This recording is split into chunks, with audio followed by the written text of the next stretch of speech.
Mari kita awali kuliah pada siang hari ini dengan bacaan basmalah bersama-sama.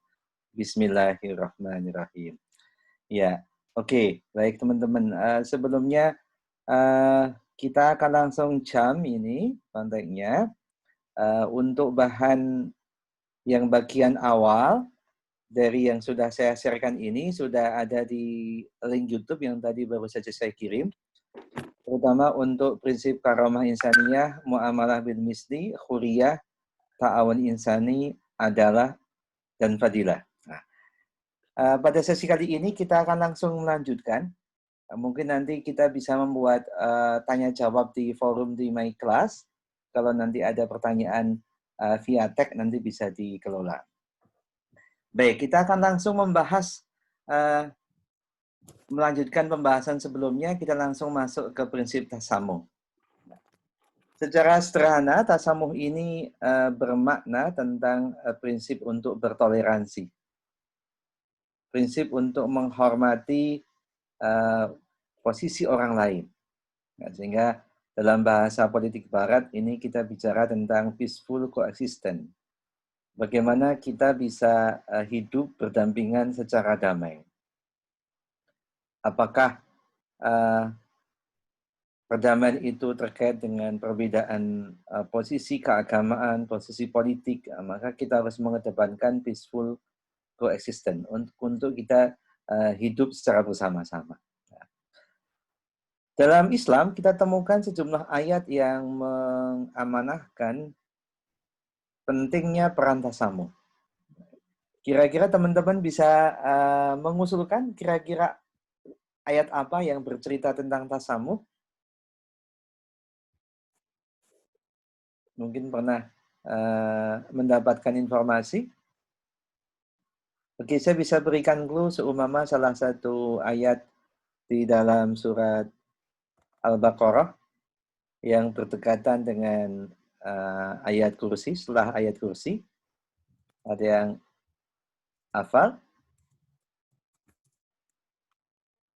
Pasca ayat tentang ayat kursi, Allahu la ilaha illa, berikutnya nanti ada ayat la ikraha, la ikraha, la ikraha fiddin. Qad tabayyana rusdu minal ghayyi faman yakfur bitaghut wa yu'min billah. Faqad istamsaka bil urwatil wuthqa la infisama laha wallahu samiun alim. Ayat ini bercerita tentang dalam isu substantif seperti agama sekalipun, kita memang diperintahkan untuk menyampaikan pesan keagamaan. Baligh wa'ani walau ayah. Kita memang punya amanat dari Allah untuk menyebarkan, mensiarkan Islam.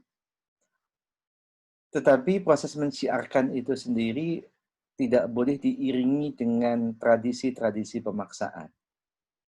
Tradisi-tradisi intimidasi. Apalagi kalau kita bicara tentang pilihan politik, maka dalam konteks isu substantif agama sekalipun, Islam melarang tindakan-tindakan pemaksaan kehendak. Nah, maka kembali pada prinsip muamalah itu hakikatnya semuanya boleh, sampai ada sebuah larangan. Nah, kita dilarang untuk melakukan pemaksaan kehendak. Ini contoh tentang prinsip tasamuh. Kemudian yang berikutnya, kita berbincang tentang prinsip politik ummatan wahidah.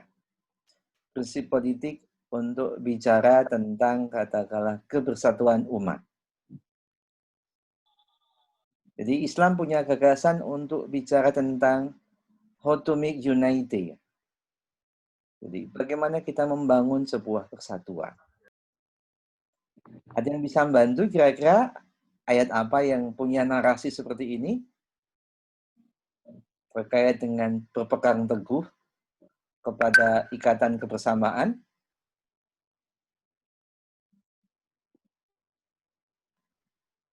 Ada yang masih ingat kira-kira? Baik, ada clue tentang wa'tasimu bihablillahi. Bisa ditambah wa'tasimu bihablillahi. Menurut saya Quran surah Ali Imran, Pak. Oke, bisa lanjutkan tadi Mbak. Wa'tasimu bihablillahi. Saya kurang tahu. Oh ya. Pokoknya intinya kesatuan umat tuh ada di Quran surah Ali Imran. Nah, Ali Imran tuh bilang gini, tidak Allah berselisih orang-orang yang telah diberi kitab kecuali setelah mereka memperoleh ilmu itu. Oke, itu ada. Ada yang lebih lugas tadi, wa'tasimu bihablillahi jami'a wala tafarraqu. Jadi kita itu diminta untuk beristiqomah dalam ikatan kebersamaan. Dan kita dilarang, gitu dikatakanlah, kita diminta untuk melakukan aktivitas untuk membangun kebersamaan. Dan kita dilarang untuk melakukan aktivitas pecah belah, wala tafarraqu. Jadi kita tidak boleh melakukan aktivitas pecah belah. Nah, artinya di sini kita bisa melihat Islam itu punya gagasan yang cukup luar biasa yang bicara tentang pentingnya kebersamaan, pentingnya togetherness, pentingnya social interaction. Ini dalam konteks prinsip politik yang berikutnya. Kita lanjut ke yang berikutnya. Jadi yang sakinah mawadah warahmah biasanya kita tempatkan paling akhir. Kita bahas dulu yang wafa' bil ahdi. Secara sederhana, wafa' bil ahdi itu punya makna prinsip untuk menepati janji. Prinsip untuk memegang fakta integritas. Prinsip untuk memegang bahwasanya apa-apa yang sudah kita sepakati, maka kita akan berusaha untuk kita amanati, untuk kita jalankan. Nah, prinsip politik Barat sudah sangat jelas bicara fakta integritas. Islam pun juga punya. Gitu. Gagasan ini bahkan ditempatkan di dalam surat, dalam ayat pertama dalam satu surat. Jadi teman-teman bisa membaca di surat Al-Maidah, itu ada ayat yang bercerita, ya ayyuhalladzina amanu aufu bin uqud. Orang-orang yang beriman, tepatilah janji-janji kamu. Jadi ini menunjukkan bahwasanya Islam itu sangat memegang prinsip tentang menepati janji. Jadi dalam konteks sejarah Islam pernah ada namanya perjanjian Hudaybiyah. Perjanjian Hudaybiyah itu perjanjian antara kaum muslimin yang ketika itu berada di Madinah dengan kelompok Quraisy yang ada di Mekah. Pasca terjadinya sejumlah perang besar ketika itu. Maka ada proses jeda, ada gencatan senjata, kemudian terjadilah sebuah kesepakatan di daerah Hudaybiyah sehingga dikenal dengan perjanjian Hudaybiyah. Secara konten perjanjian ini seakan-akan merugikan kaum muslimin. Jadi karena Rasulullah dalam konteks perjanjian ini mengembangkan sikap yielding, mengembangkan strategi yielding, strategi untuk mengalah.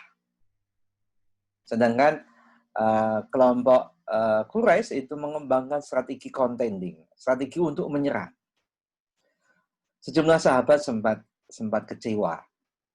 Kenapa Rasulullah bersedia mensepakati sejumlah kesepakatan perjanjian yang seakan-akan merugikan kaum muslimin. Nah, tapi Rasulullah itu terbimbing oleh wahyu, maka dalam kesepakatan tersebut Rasulullah mengedepankan prinsip tentang problem solving negotiation. Bukan distribution negotiation. Jadi negosiasi untuk mencari jalan keluar terhadap sejumlah masalah yang ada. Sampai kemudian para sahabat masih tidak enak. Bagaimana Rasulullah kita batalkan saja. Tidak, kita tidak akan pernah membatalkan apa-apa yang sudah kita sepakati. Itu contoh sederhana. Meskipun terkesan itu merugikan kaum muslimin, Rasulullah karena ini sudah terikat dalam perjanjian, maka yang namanya perjanjian itu seperti mitsaqon ghalidho, ikatan yang sangat kuat gitu. Sehingga nggak boleh kita serta-merta melakukan bahan prestasi atau ingkar janji. Ya. Oke. Berikutnya kita bicara tentang sakinah mawadah warahmah. Nah, ini prinsip politik terkait dengan the ultimate goal in muamalah issues. Jadi ujung dari proses interaksi sosial, Islam itu punya prinsip tentang sakinah mawadah warahmah. Jadi yang namanya sakinah ini sebuah dimensi material. Jadi yang namanya sakinah, kebahagiaan itu dalam dimensi material. Jadi orang mendapatkan kebahagiaan. Bahagia itu kalau seumpama hari ini, kalau kita belajar dalam hubungan internasional, kita bisa belajar tentang security. Security itu ada dua, namanya state security, ada namanya human security. Yang namanya state security itu kita bicara tentang terbebas dari sejumlah ancaman-ancaman, intimidasi dari luar. Jadi kita bicara sakinah itu dalam dimensi bebas dari keterancaman. Yang namanya mawadah nanti kita bicara tentang fenomena kebahagiaan secara psikologis. Jadi sehingga nanti kita banyak bercerita tentang human security. Kita bisa bicara dalam konteks ekonomi, dalam konteks sosial, dalam konteks hukum gitu. Nah, kalau yang namanya warahmah ini dalam dimensi spiritual. Jadi tujuan dari proses interaksi itu mendapatkan keberkahan dari Allah. Ibaratnya seperti itu. Sehingga ketika kita bermuamalah, jangan sampai kita mengabaikan prinsip ini.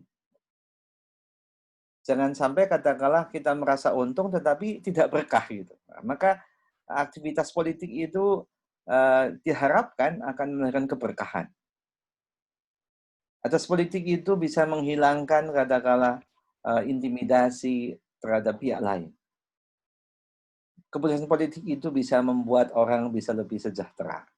Nah, hari ini para mahasiswa sedang melakukan protes cukup keras terhadap katakanlah undang-undang yang baru saja disahkan, Omnibus Law itu, bisa jadi dalam perspektif para mahasiswa, prinsip politik sakinah mawadah warahmah tidak dipegang di dalam narasi Omnibus Law.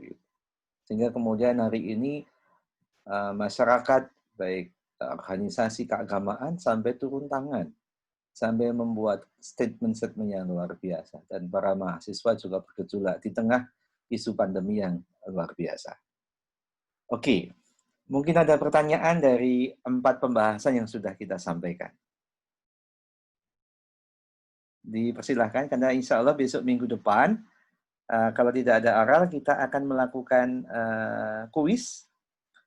Saya akan melisted sekitar katakanlah 15 prinsip politik, dan saya sediakan seumpama 30 ayat, dan teman-teman nanti akan mencocokkan kira-kira prinsip politik ini yang bernarasikan ayat mana yang bernarasikan prinsip politik tertentu. Sehingga nanti teman-teman akan mencocok-cocokkan satu sama lain.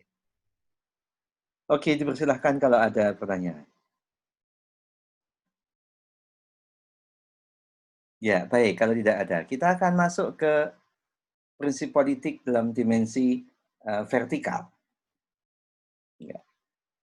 Kita akan berbincang tentang 5 hal. Jadi, prinsip politik vertikal ini terkait hubungan antara katakanlah pemimpin dengan yang dipimpin, antara pemerintah dengan yang diperintah. Jadi ini kita bicara hubungan antara yang di bawah sama yang di atas. Jadi kita dalam konteks vertikal. Kita akan berbincang 5 hal. Yang pertama kita bicara tentang imamah. Jadi, imamah dalam bahasa sederhana kita bicara tentang kepemimpinan. Jadi Islam menegaskan pentingnya kepemimpinan.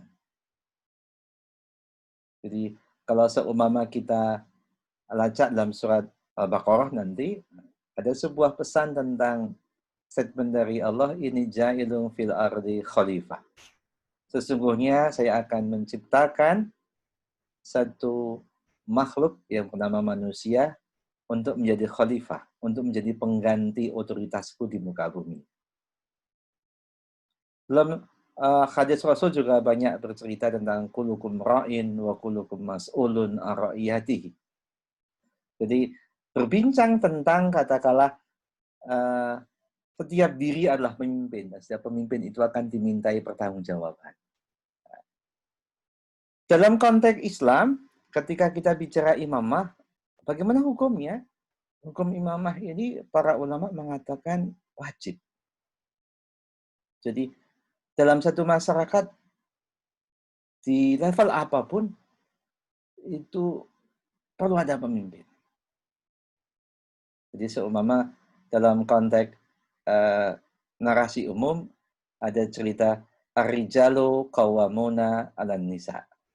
Jadi kita bercerita relasi laki-laki dan perempuan, seumpama katakanlah. Seumpama kita bercerita hubungan vertikal laki-laki dan perempuan.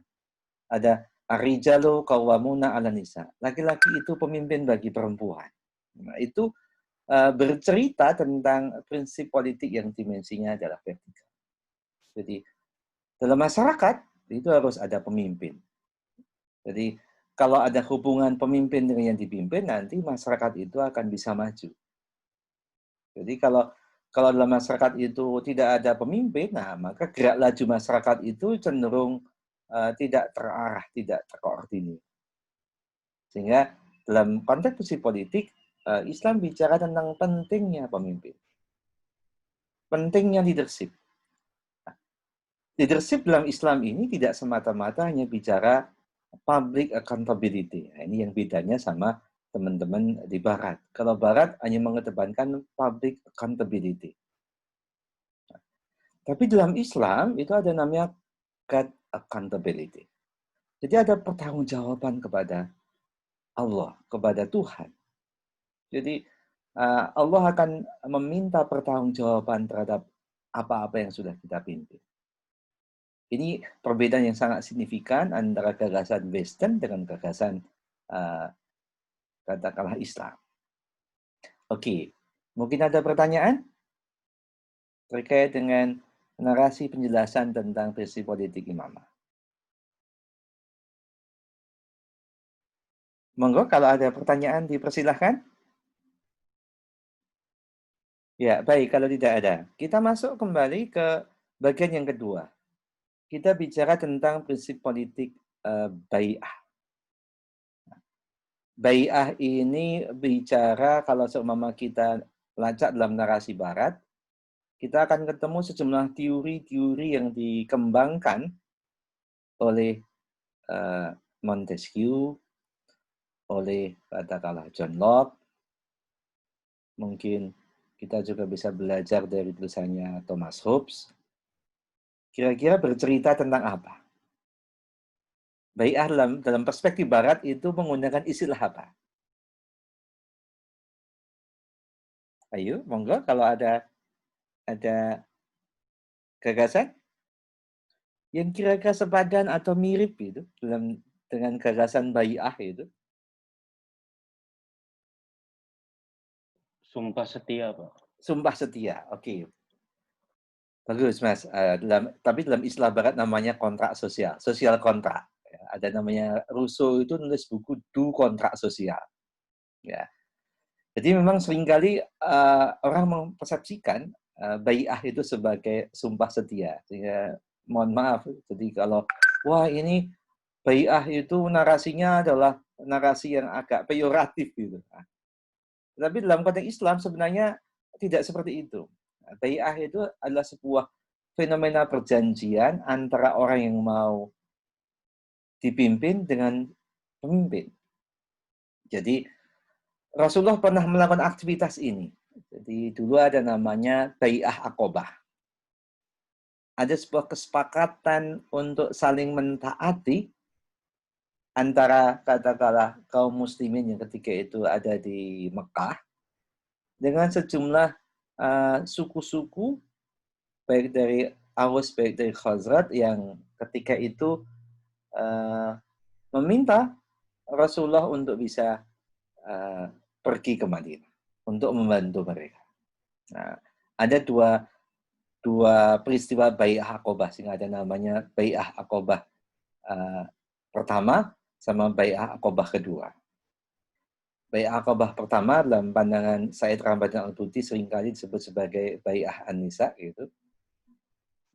Kemudian yang bai'ah kedua ini bai'ah yang jauh lebih substantif karena di dalam bai'ah Aqabah kedua ini sempat paman Rasulullah kalau tidak salah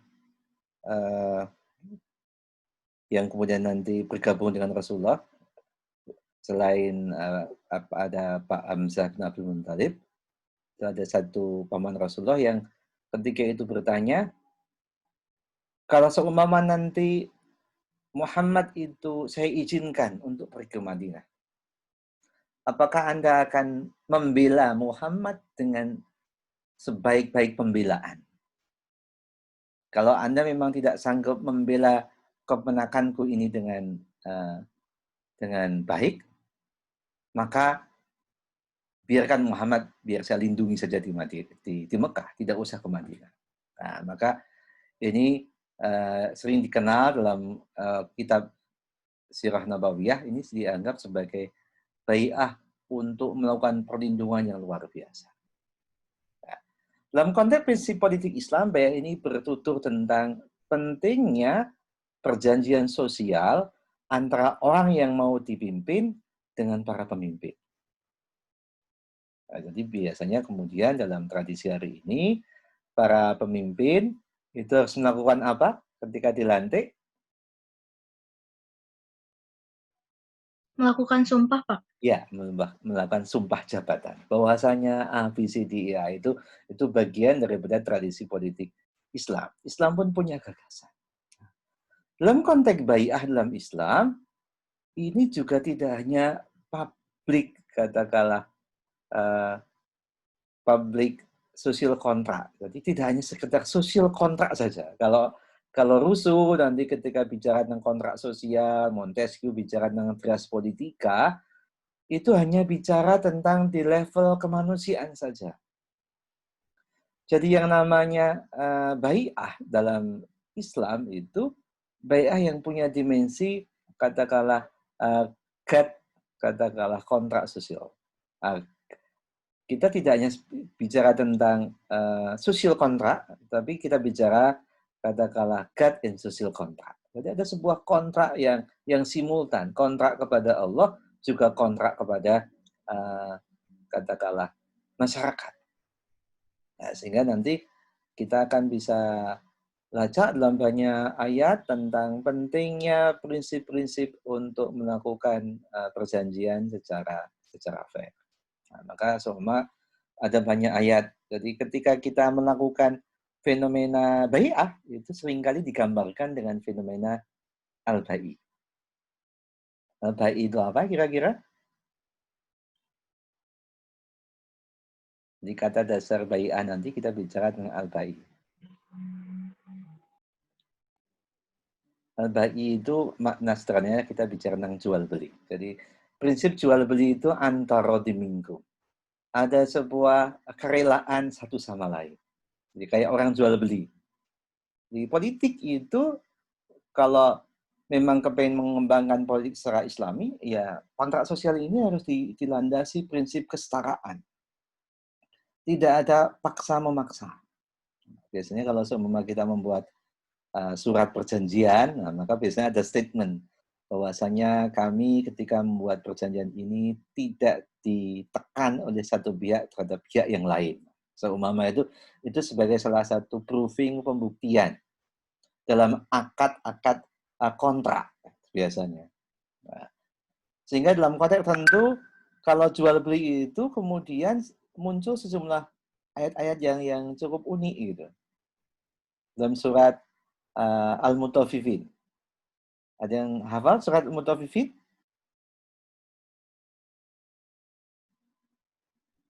Ada wailul lil mutaffifin.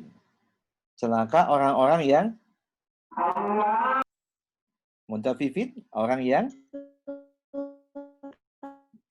mengurangi takaran timbangan. Jadi ini dalam konteks kontrak sosial kita tidak boleh melakukan menyembunyikan sesuatu. Kita harus fair, kita harus deklarasikan. Jadi pemerintah ketika mau membuat undang-undang yang nanti akan digunakan untuk mengikat atau menata masyarakat itu juga harus dipaparkan dengan fair. Hari ini kita nggak bisa pungkiri diskusi tentang Omnibus Law itu bisa jadi ada problem di isu katakanlah kontrak sosial. Jadi masyarakat merasa tidak terrepresentasikan aspirasinya sehingga kemudian masyarakat pada menolak. Oke, itu yang kedua. Jadi sejumlah ayat nanti kita bisa lacak cukup banyak. Yang berikutnya kita bicara tentang ta'ah. Apa kira-kira ketika kita bicara taat?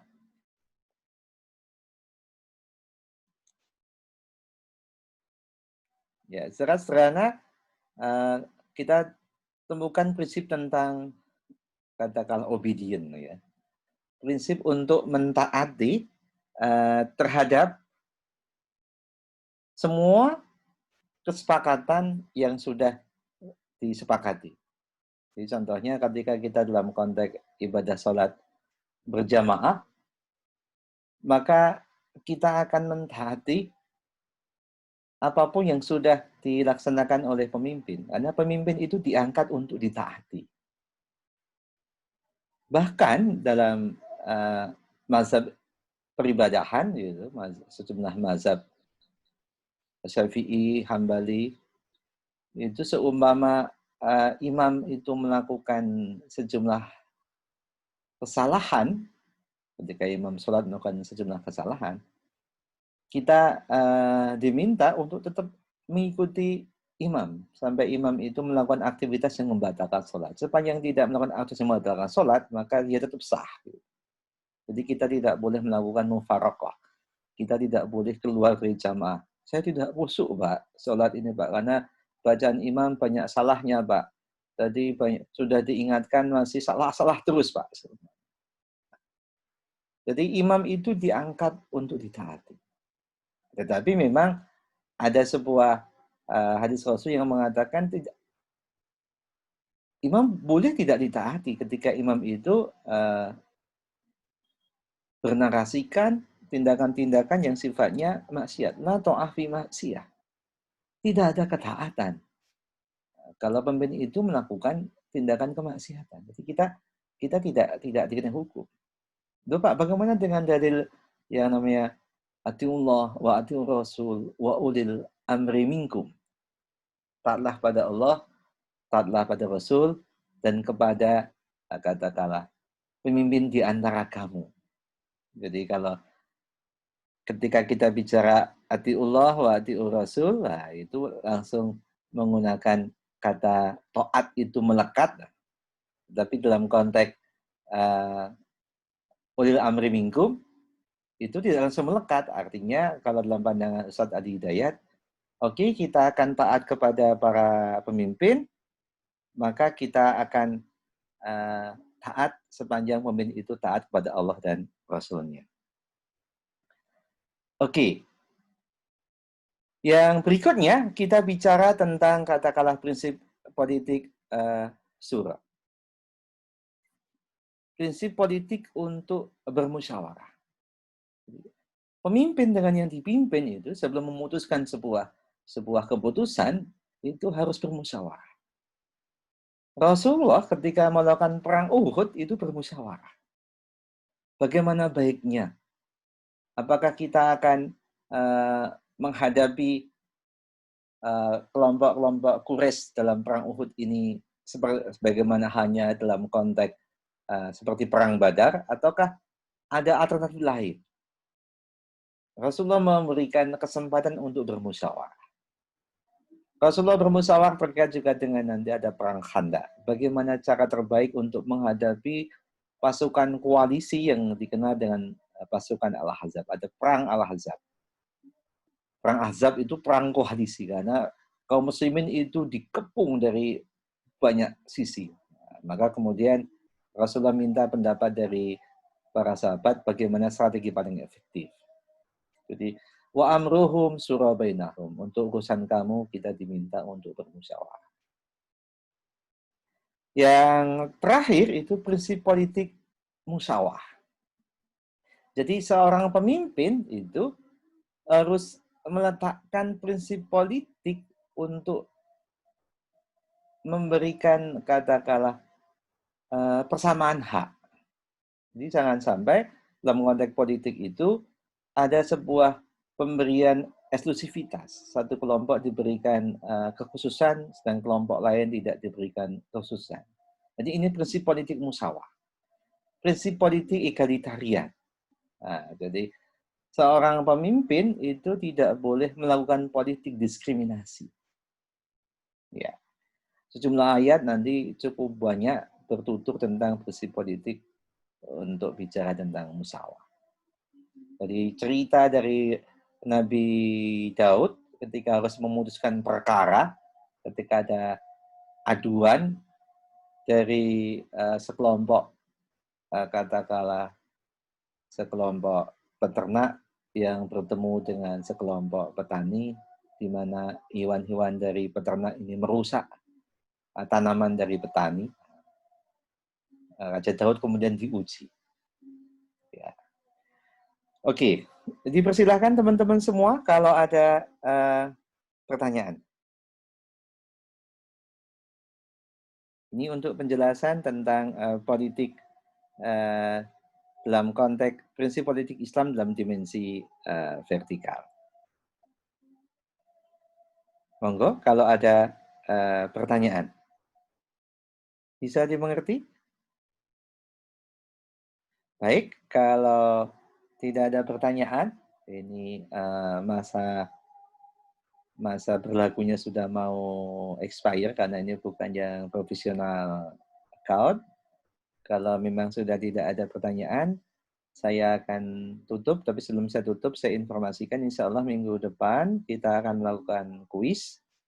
Silakan nanti teman-teman membaca atau melihat dalam YouTube yang sudah saya share tadi, dan ini juga akan saya share untuk teman-teman yang tadi kuliah jam 11. Insya Allah minggu depan kita akan kuis. Demikian dari kami. Terima kasih atas kehadirannya. Kalau tidak ada pertanyaan, saya tutup. Billahi taufiq wal hidayah. Assalamualaikum warahmatullahi wabarakatuh. Waalaikumsalam warahmatullahi wabarakatuh. Pak. Waalaikumsalam. Semuanya.